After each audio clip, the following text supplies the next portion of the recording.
Hello students, welcome all. चलिए आप सबका स्वागत है आज के सेशन में। आज के सेशन में देखते हैं हम लोग एक छोटा सा टॉपिक जिसे हम लोग कहते हैं प्रॉफिट एंड इसके साथ जुड़ा हुआ है लॉस, यानी कि प्रॉफिट एंड लॉस। प्रॉफिट क्या होता है और लॉस क्या होता है। गणित की भाषा में जब हम लोग व्यापार करते हैं तो हमें या तो प्रॉफिट होती है या तो लॉस होती है, या तो दोनों में से कुछ भी नहीं हो सकती है। तो आइए देखते हैं प्रॉफिट एंड लॉस,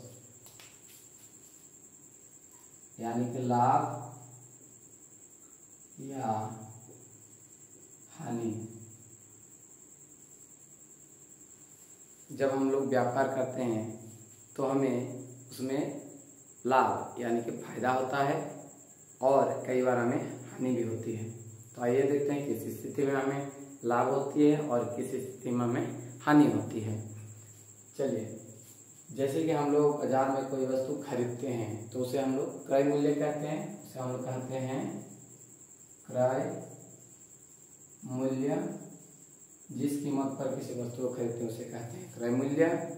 और जब उस वस्तु का हम लोग वापस बाजार में बेचते हैं या किसी भी वस्तु को जब हम लोग बाजार में बेचते हैं तो उसकी विक्रय मूल्य होती है, यानी बेचने वाली कीमत। उसे हम लोग कहते हैं विक्रय मूल्य। ठीक है। जब किसी वस्तु का क्रय मूल्य विक्रय मूल्य से कम हो, या हम कहें क्रय मूल्य से विक्रय मूल्य अधिक हो, विक्रय मूल्य क्रय मूल्य से अधिक हो, तो ऐसी स्थिति में हमें लाभ होती है।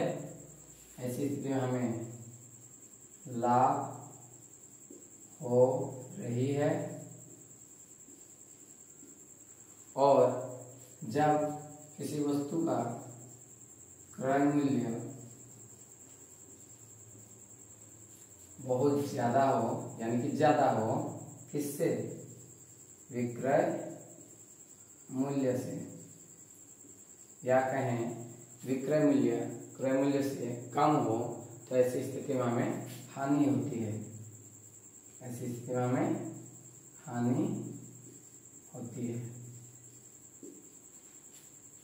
तो हम जान गए कि किसी भी व्यापार में हमें लाभ कब होती है और हानि कब होती है। जब किसी वस्तु को खरीदते हैं उसकी जो कीमत होती है, जब उसकी कीमत से अधिक कीमत लेकर हम लोग उस वस्तु को बेचते हैं तो हमें कुछ ज़्यादा धनराशि प्राप्त होती है, यानी वो जो एक्स्ट्रा धनराशि जो ज़्यादा धनराशि प्राप्त हुआ है वो हमारी लाभ होती है।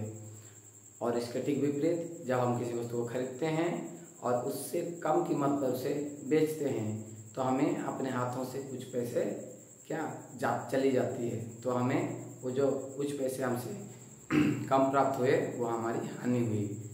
जैसे कि किसी वस्तु को अगर आप 100 रुपये में खरीदे हों और उसे 120 रुपये में बेचेंगे तो हमें एक्स्ट्रा जो 20 रुपया मिला वो हमें लाभ के रूप में मिला।